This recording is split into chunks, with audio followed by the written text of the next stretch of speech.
Welcome back, everybody, to Let's Talk About Sleep.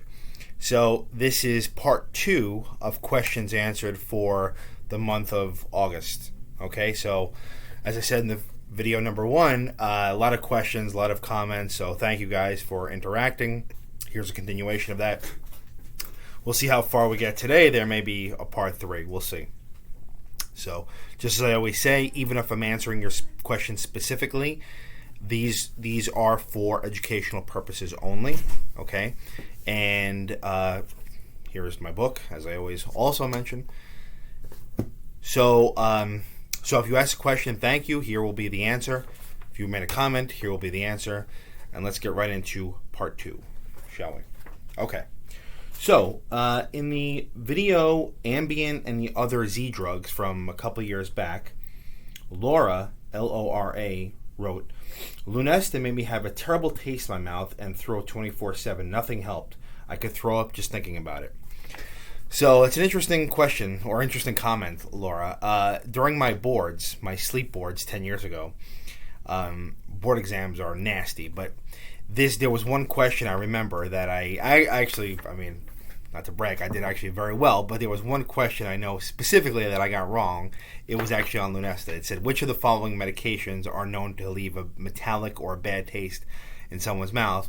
The answer was Lunesta. I forget what I put, but anyway, it's well known to do that, unfortunately. There are plenty of other medications out there, thankfully. So hopefully you found something else that works. So just know that about Lunesta. Okay. Isopiclone is the other name for it. Okay, next. So, Carlina, on the Xyrem and Xywav video, wrote, I was diagnosed with narcolepsy, but do not have a problem waking up in the night. I wake up in the morning never feeling refreshed and constantly fall asleep during the day. I have wanted to try the medication, but my provider is reluctant to prescribe it because I am very small. Any advice? It depends on whether your provider is a sleep specialist or not, okay? And I say that completely respectfully. I'm not, knocking somebody for not being a sleep specialist, but I can tell you, when I was in my training as a neurologist, when something like narcolepsy came through, a patient with narcolepsy came through, I didn't know what to do, okay? I didn't know what to do, and general neurologists have an idea, what narcolepsy is and what we can do to treat it. But unless there's somebody who is comfortable or has prescribed Xyrem or Xywav regularly, they're not going to want to do it. Okay, myself included.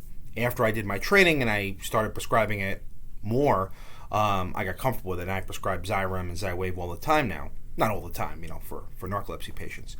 So what I would say is, if the provider is not really comfortable trying it, even though you don't have that frequent awakening, it can still help.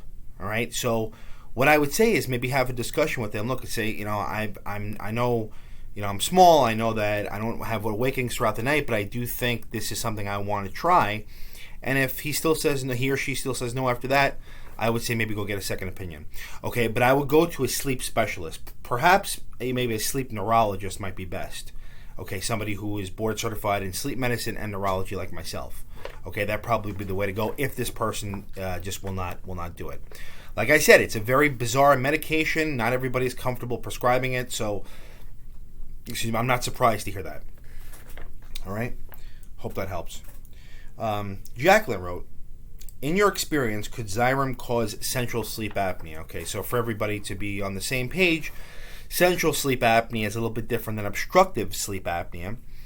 They're both situations where people stop breathing throughout the night. So obstructive, as I said before, is the tongue kind of falling backwards, closing off the airway, whereas central sleep apnea is basically the brain forgets to tell the diaphragm to take a breath.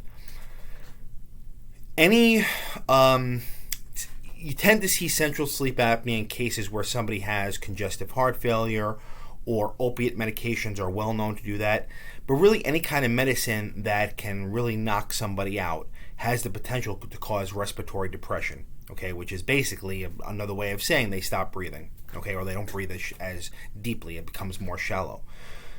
Something like Xyrem, sure, could do that at super therapeutic doses, right? So in real life or in medicine, the max dose we would use for Xyrem or Xywav, which are basically the same thing, is 9 grams. Okay, if somebody took it on the street, for example, as a date rape drug or for other reasons, yeah, you get 10 times a dose or so. You're probably going to have a form of either central apnea or to the point where you have respiratory depression or even respiratory arrest. So the answer is yes, but also no. In kind of clinical settings, you're not really going to find that. Okay. However, I would say this though: if somebody does have any kind of sleep disordered breathing, whether it be obstructive sleep apnea or central sleep apnea, you have to be very careful with a medication like Xyrem and make sure that, when I say Xyrem, I mean Xyrem and Xywav. You have to make sure that if there is some form of apnea already present, that is being addressed, okay? Especially if we get into the moderate or the severe range for the reasons we just mentioned. Okay? Good question. Okay, so Ali, A-L-Y, writes, I have narcolepsy with cataplexy. My brain wakes up over 300 times per night, and I dream too much. Xyrem has so much sodium I couldn't tolerate it, but Xywav is life-saving for me. Ali, exactly. That's why, thank God it has come out for that reason. The amount of sodium in Xyrem, look, most people can tolerate it, no problem, but some people can't. I've actually had a few patients say that the salt content just really bothers them from a subjective perspective, right? So being, uncomfortable with it, whereas other people it raises their blood pressure up. You got to think of it from a cardiovascular perspective. Xyrem basically has the same amount of salt as a bag of chips. All right, so you're having that every day or every night. For a young, healthy person that otherwise is tolerating it, no problem. But Xywav is 90% less sodium. So yeah, it can make a big difference in terms of cardiovascular health, but also in terms of subjective experience. So glad it's out there. I'm glad you're able to get it. Many patients have had trouble with getting it because of insurances. So I don't think very highly of those people. Insurances, I mean. All right. Thank you for that. Whitney writes, Xywav is FDA approved for IH, which he means is idiopathic hypersomnia, and yes, it is. Okay, it's actually I think the only FDA approved medication for it. We use a lot of off-label things, stimulants and that sort of thing, but Xywav is approved for IH. Okay, and Ali writes, yes, it is, which you're right.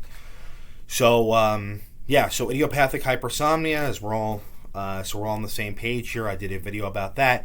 That's basically a condition where people are extremely sleepy throughout the daytime, no matter how much they sleep at night. They don't have some of the other features of narcolepsy, so we don't call them narcolepsy, but it can manifest itself with excessive daytime sleepiness. Xyrem,